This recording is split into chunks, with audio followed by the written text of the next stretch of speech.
மத்திய அரசு மீது என்ன விமர்சனம் வந்ததோ இந்த போராட்டத்தை கையாண்ட விதம் குறித்து கிட்டத்தட்ட அதற்கு இணையாக இங்கே தமிழ்நாட்டில் நடத்தின போராட்டத்தில் மாணவர்கள் ஈடுபட்டது குறித்தும் அவர்கள் கையாளப்பட்டது குறித்தும் விமர்சனம் வந்து காவல்துறை கடுமையான கட்டுப்பாடுகளை விதிச்சாங்க அப்படின்னு.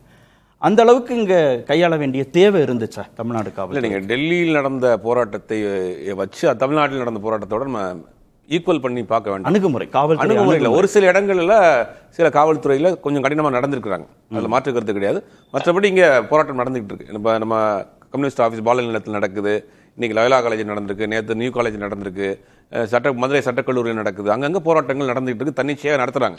அவங்களுக்குலாம் எந்த விதமான இதுவும் இல்லை. ஒரு சில இடங்களில் சில தவறுகள் அத்துமீறல் நடந்திருக்கு, சில மாணவர்களை முன்கூட்டியே கைது செஞ்சிருக்கிறாங்க, சிலருக்கு தடியடி நடத்திருக்கிறாங்கிற மாதிரியான சில அங்கங்கே ஒன்று வருது. ஆனால் அதுவுமே கண்டிக்கத்தக்க விஷயம், தடுக்கப்பட வேண்டிய விஷயம். போராட்டங்கிறது ஜனநாயகத்தின் ஒரு வழிமுறை. அது மாணவர்கள் போராட்டங்கிறது அதை நம்ம வந்து யாருமே உலக அளவில் யாருமே அதை வந்து டச் பண்ண மாட்டாங்க. தமிழ்நாட்டில் அங்கொன்றும் இங்கொன்றுமா நடந்திருக்க ஒழிய மற்றபடி தமிழ்நாட்டில் எல்லா போராட்டம் நடத்துவதற்கான எல்லா உரிமையும் இருக்கு. அரசு கொள்கைக்கு விரோதமாகவும் மாணவர்கள் போராடல.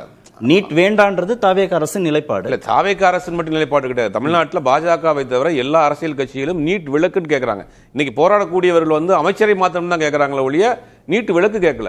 தமிழ்நாடு தான் கிட்டத்தட்ட 2016-17 இருந்து நீட் விலக்கு கேட்டுக்கிட்டு இருக்கு. எல்லா கட்சிகளும் அந்த நீட் விலக்கு அப்படிங்கிறதுல ஒற்றை புள்ளியில நிற்கிறாங்க, அதில் மாற்றுக்கிறது கிடையாது.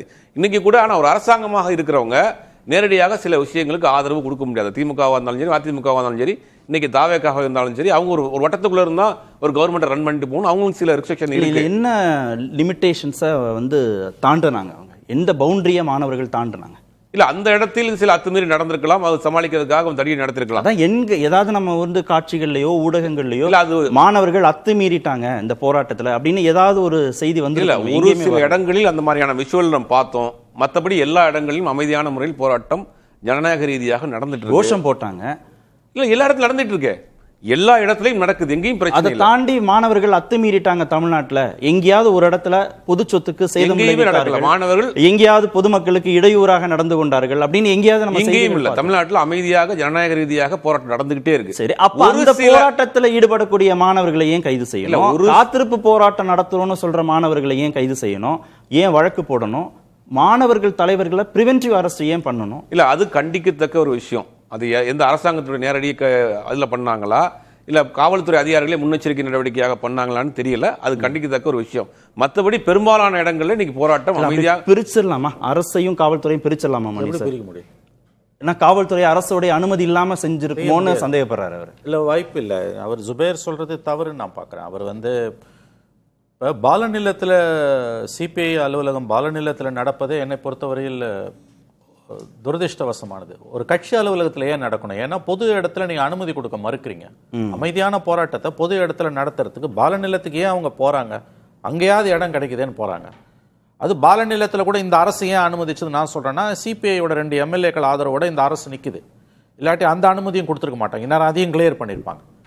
நீங்க பொது இடத்துல இன்னைக்கு ஒரு போராட்டத்தை, ஒரு அமைதியான போராட்டத்தை நடத்த முடியாம ஒரு கட்சி அலுவலகத்தை நடத்துவது என்பது ரொம்ப ரொம்ப எப்படி சொல்றதுன்னு கேட்டால் அவலமானது. இன்னைக்கு பிஜேபி ஆளக்கூடிய மேற்கு வங்கத்தில் கொல்கத்தாவில் பெரிய அளவில் ஒரு ஊர்வலத்தை அவங்க அலோவ் பண்றாங்க.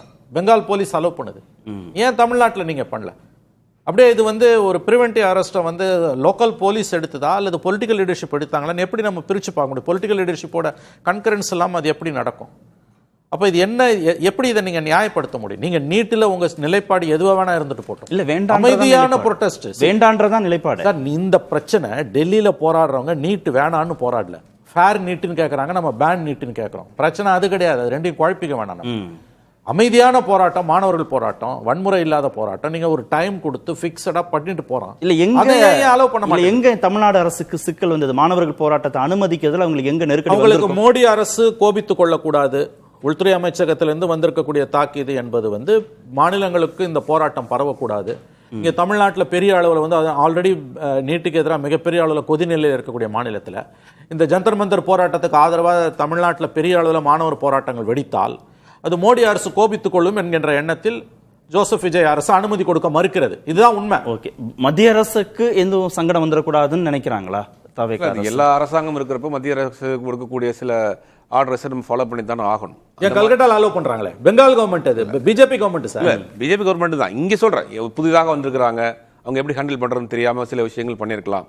ஆனாலும் கூட இந்த அரசாங்கம் அனுமதிக்குங்கிறதுல நம்ம மாற்று கருத்து கிடையாது. இன்னைக்கு வரைக்கும் தொடர்ந்து போராட்டம் பண்ணிட்டு இருக்காங்க. இன்னைக்கு இப்போ நம்ம பேசிட்டு கொஞ்ச நேரத்துக்கு முன்னாடி கூட அமைச்சர் ஆதவர்ஜினா கடுமையான கண்டனங்களை பதிவு பண்ணியிருக்கிறார். அப்படிங்கும்போது தாவேக அரசு போராட்டத்திற்கு அனுமதி கொடுக்கிறது, ஆதரவு அளிக்கிறது, நீட் விலக்குங்கிறதுல உறுதியாக இருக்குது. அதில் மாற்று கருத்தே கிடையாது. போராட்ட வழிமுறையில் அரசாங்கமாக இருக்கிறதுனால சில விஷயங்கள் கொஞ்சம் ரிஸ்ட்ரிக்ஷன் பண்ணுறாங்க. அதையுமே அவர்கள் தளர்த்தணும். மாணவர்களுடைய உரிமையை அவங்க மதிக்கணும், அவங்க உணர்வுகளை மதிக்கணும். அதில் மாற்று கருத்தே கிடையாது. வரக்கூடிய காலங்களில் இந்த போராட்ட வழிமுறைகள் எப்படி போகுதுன்னு சார் சொன்ன மாதிரி வாழ நிலத்தில் போராட்டம் நடத்துறதுங்கிறது வேறு ஒரு வடிவத்தை மாற்றி விட்டுரும். அது வேறு ஒரு சாயமே அங்கே வந்துடும். பொது இடங்களில் மாணவர்கள் போராட்டம் நடத்துறதுக்கான அனுமதியும் தரணும்.